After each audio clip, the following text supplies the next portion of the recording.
at it, Bruce.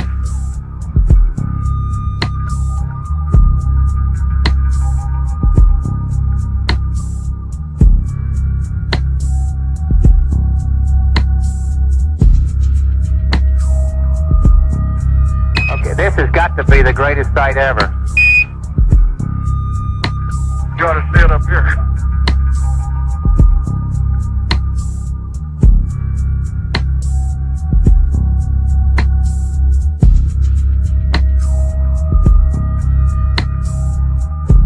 An object which is in the same place all the time and appears to be tumbling. Always had it ever since yesterday. It just seems to be tagging along with us.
Where they landed, and what they taught mankind.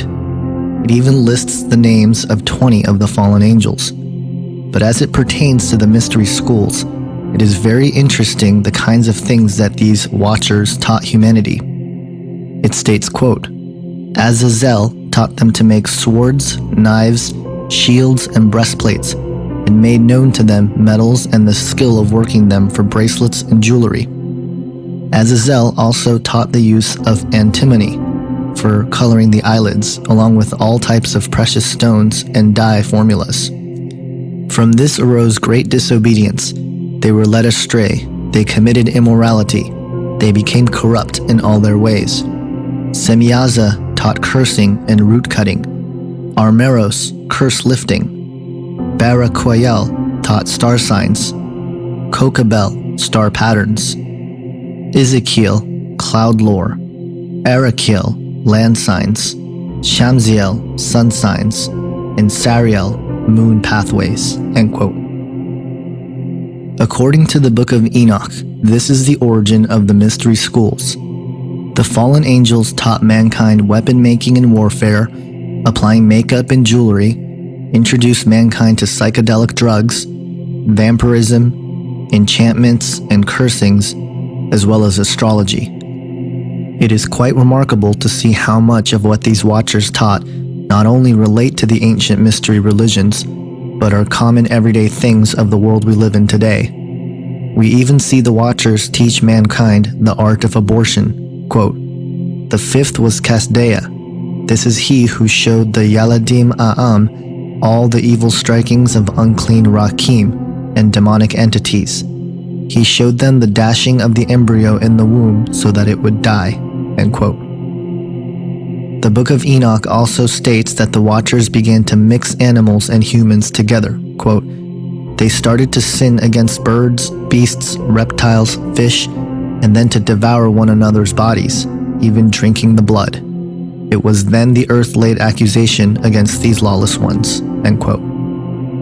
The Book of Jasher, another ancient text referenced several times in the Bible, which also records the nefarious acts of the fallen angels, confirms, quote, Then the sons of men began teaching the mixture of animals of one species with the other, in order therewith to provoke the Lord." End quote.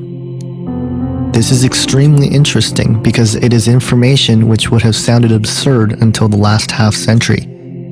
It is not talking about hybridization, but of creating creatures that go beyond their own kind as God created man, animals, and plants. This tells us a couple of things. One, that the technology they had was far greater than we can ever imagine. This is confirmed in the book of Ecclesiastes in the Bible, where it states, quote, "What has been will be again. What has been done will be done again. There is nothing new under the sun." End quote. No matter how far we think we've come in the name of science and technology, it seems we are only catching up to what we were taught by these fallen angels in the antediluvian or pre-flood world. 2. The creatures we see in several ancient mythologies such as centaurs and minotaurs could all be attributed from what these fallen angels did on the earth. Steve Quayle, in his book Genesis 6 Giants, summarizes this idea, stating, quote, "The collective memories in the form of myths, fables, and fairy tales from various cultures and ages of mankind are overwhelming evidence that the Nephilim existed." End quote. I believe that the antediluvian world of fallen angels, hybrids, warfare, Nephilim, astrology, advanced technology, and false spirituality is Atlantis. As theosophists and esoteric authors of the last century wrote how they believe the mystery schools began in Atlantis, I believe that the antediluvian world and the teachings of these fallen angels are the same thing. This makes sense to what the elite and secret societies are trying to do to forge a new world order today. Not only are they trying to rediscover Atlantis, but in doing so, they are merely attempting to fulfill the ancient hope which has been at work since the days of Adam and Eve, the earthly rule of the Antichrist. The truth certainly seems stranger than fiction.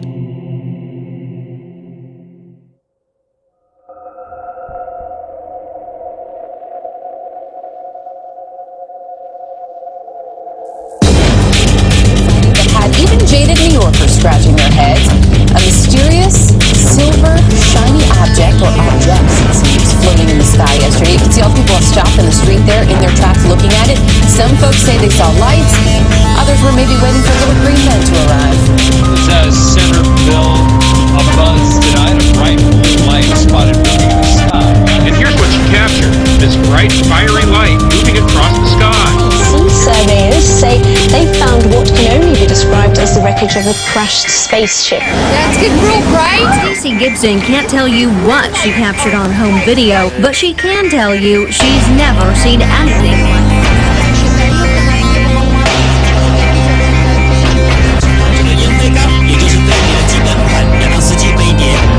You gotta see it for yourself. These residents saw the light covering the sky about Monday night. A North Canton couple is trying to figure out what it was that they saw in the sky over their home just a few days ago. Think how quickly our differences worldwide would vanish if we were facing an alien threat from outside this world.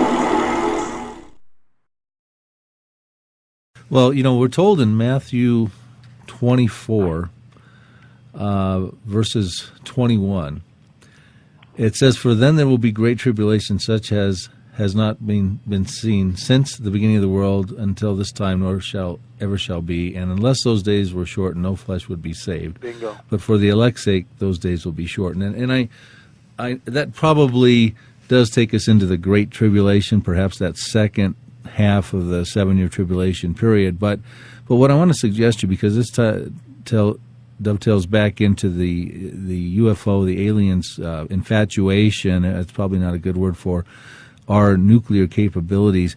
If what you're suggesting is correct, that when the Middle East war explodes, be it Psalm 83, which would be my advocation, which would probably precede Ezekiel 38, but whether it's that or Ezekiel 38, if the UFOs full disclosure, the aliens comes at that time, it might tie into the thought that they are at this point concerned that humanity might try to destroy itself. Right. And of course, it says that those days will be shortened for the elect's sake. So we know that God will shorten those days. It won't be the UFO, the extraterrestrials. Right. But it might suggest that maybe that they feel that is the time that they've got to come on the scene before humanity actually destroys itself. And even prophecy says there will come a point where mankind could destroy itself, as I just quoted. Well, I think that we are living in the days where we're going to see all this. This stuff, again, it's real, and the church is starting to wake up at the fact that this thing is not going away. And, you know, I played golf with my friend a couple of Fridays ago. I actually blogged about this, and we hooked up with this guy, nice guy, and we played. You know, we turned the corner on the 9th hole, went to the 10th hole, and on the 11th hole he announces that he's a pastor. Well, you know, why didn't you tell us that in the beginning? You know, I mean, it's like, you know, what are you trying to do here? You know, so anyway, you know, it's like undercover pastor. So I said, well, I am too, and we got into a conversation. What do you do? I write books, and this is what I do. And the moment I said Nephilim, he said, well, you don't believe it, that fallen angels had sex with the women. I said, absolutely. He said, that never happened. That can't happen. That's impossible. He starts quoting scripture to me. And I realized that here's a guy that's been pastor of a church probably for 20 years, and he's a grand poobah, and everybody kisses this guy's ring. And I mean this with all due respect. And he went to a certain seminary, and he learned a certain thing. And I looked at him and I said, have you ever done a modicum of research on the subject? Do you have any idea what you're talking about here? That in the days of Noah, so it will be when the Son of Man returns. What differentiates the days of Noah that Matthew 24 states? And people are always saying, well, who are the sons of God? That's the $64,000 question. The Hebrew term is B'nai Elohim. And Chuck Missler has done a great expose of that, as well as Dr. Thomas, M.D. DeHaan, countless people. Pember have looked at this passage, and it is B'nai Elohim, and it always is angels. That's what it is. It is not the ungodly line of Cain marrying the daughters of Seth. That is a total torture of the text. But if you're taught that in seminary, and that's what you believe, because what it does, and then of course he gives me the classic one, we're told we'll be like angels, we're not given in marriage. Okay, what does that have to do with our sex organs? Nothing. No one ever says that that they're sexless. In fact, what we actually see in the book of Jude is what? The angels left their first estate and went after strange flesh. Thank you very much. It all fits together. And the moment we understand that the fallen angels did this, and also afterwards, which is when Joshua and Caleb go into the promised land, and who was in there again? The Nephilim. And what are they doing? They were giants. We're like grasshoppers in their sights. Why do you think the decree from the Most High God is to slay everybody in Jericho? They're hybrids. They're demonic fallen angel hybrids. That's why the decree. Otherwise, you do have a genocidal, homicidal, maniacal God. Right, right. You do. Mm-hmm. But if you don't know the Nephilim stuff, you look at that and you go, "This is the God I'm following. He's crazy. He's a homicidal maniac. Mm-hmm. Kill everybody, burn everything. The men, women, children, everything goes. Burn everything. Goats, animals, everything. Why? It's all tainted, genetically messed with by the fallen angels. What differentiates the days of Noah from any other time in history is the presence of B'nai Elohim, the fallen angels. What are we seeing now? Why would Jesus warn us that? If it's not that, then what is it? Then what am I supposed to look at? Wickedness? Come on. There's, the Inquisition wasn't wicked. Hitler wasn't wicked. You see what I'm saying? You go back in history, it's like man has always been wicked. We always have violence and all the craziness. It's always been here.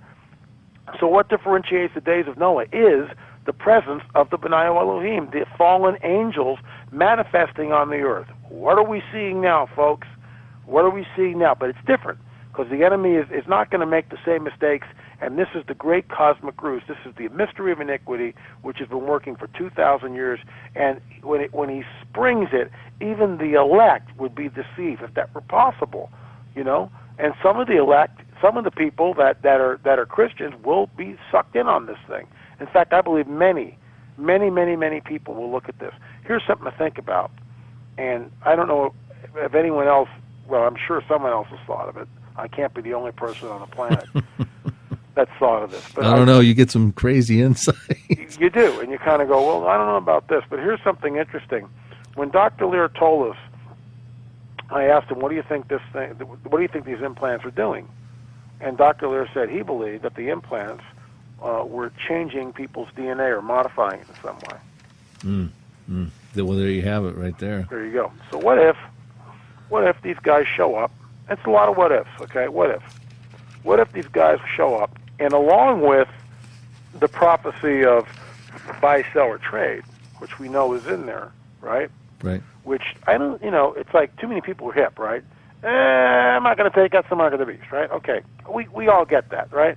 But, if a nuclear war happens, these guys show up and they have a chip and they say, not only will it have here's where I'm going with this, not only will it have all your identification, which we desperately need for our New World Order, sound like Alex Jones here, for our New World Order, but and all your medical records, but what's great about this little chip that we're going to insert, it will change your DNA, so if you get sick, your body will heal itself, and it will expand your lifespan to 500 years, between 300 and 500 years. Guess what, Bill? Guess what? People will be lining up for that thing, and I don't care what they believe. You're absolutely right. And think about this. So you're suggesting that, and many of us believe what John was trying to describe 2,000 years ago in Revelation 13, where it says no man, rich, free, all of humanity for the most part will be able to buy or sell unless they take a mark in their right hand or in their forehead. We suggested John was talking about a technology that probably exists today, a computer chip. He called it a mark. And, of course, this is more than just, biometric technology. This is actually a forced worship of the Antichrist, so it's much more deep than that. But you're suggesting it's an even more advanced technology that could be handed down to humanity through the alien connections. Is that what you're saying there? I am saying that based on the implants that Lear has taken out, what if, and it's a what if you were told that you could take a chip and live to 500 years old and be disease-free? Right. Be disease-free. Absolutely. And because this chip would correct your cells in your body at the onset of any disease. In other words, there'd be no more disease. When Lear looks at this, looks at the implants that are removed from people, the technology there is so far above anything we can even understand. We don't know what we're looking at. We don't know what we're looking at, and this is the problem. We've got, again, this truncated view of the universe, this truncated view of the angelic hierarchy. We know from the Book of Enoch, and I realize people go, the Book of Enoch, can't talk about that because it's not part of the canon. Well, before the canon was the canon, it was certainly read widely by rabbis. People quoted it. We quote the Book of Enoch and the Book of Jude and 2 Peter, and it's alluded to in 1 Corinthians. So before we, get all uppity about talking about the Book of Enoch, I mean, it's this narrow-minded, truncated approach to what's going on. We know that some kind of rebellion happened at some point with the fallen angels. We know that, but we don't know when it happened. And, proponents of the young earth, it had to be 6,000 years ago. So let me get this right. The angels were created, and 2 days later, a bunch of them rebelled. You see, it just doesn't make any sense to me. And, I'm going to have my opinion on this. And I think that the universe could be, in fact, a lot older than what people believe. But I believe that man is very, very new to the scene, which is why the enemy looks at this stuff and hates us. And we're told in the Book of Enoch that when the fallen angels come, there's a quid pro quo, there's a trade. And the fallen angels give or show early man weapons. They're primitive weapons, but they're weapons, which of course implies technology. It shows them to see. In fact, the pronouncement of judgment that comes upon them is because of they're giving the secrets of heaven. They're not allowed to do that. Root cuttings. In fact, the first abortion that's ever been recorded, and to the best of my knowledge, has to do when a fallen angel gives instructions on how to kill the embryo in the womb. So, this stuff is malevolent, and it's all written right there in the Book of Enoch, which is why I think, just from a historical viewpoint, we can at least appreciate what is written in that book. Big question, especially for Christians, is this: are UFOs for real? In a manner of speaking, yes. one cannot deny either the numerous sightings or the miles of video presented by normally competent professional people. UFO stands for Unidentified Flying Object. Whether or not a UFO is from outer space is another question entirely. I find it particularly interesting that this latest crop of UFO stories paints them as benevolent guardians. I believe UFOs are real and that their source is supernatural, but not from some distant galaxy as usually presumed. The Bible speaks of fallen angels or demons that have great powers. It reveals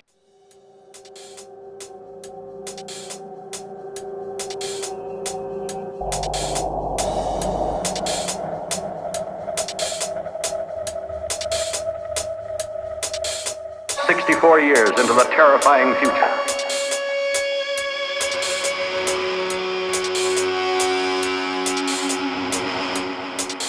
Time is running out for the planet Earth.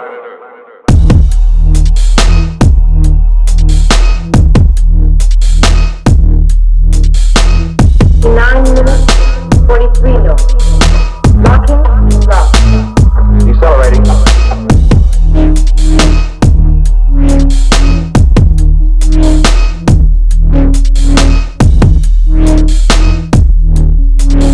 Time is running out for the planet Earth.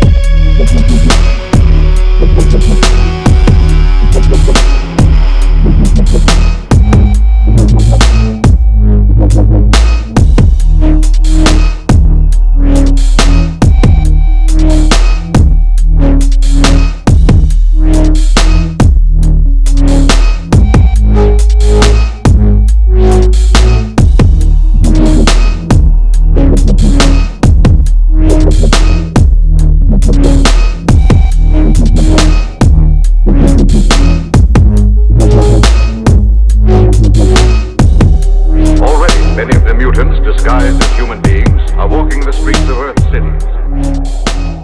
9 minutes, 43 minutes.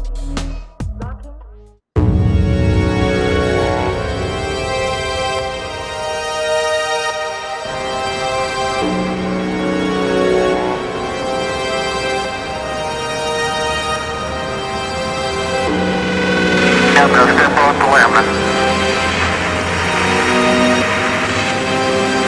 Oh, that looks beautiful, Flavio. It has a stark beauty all its own. It's like much of the high desert of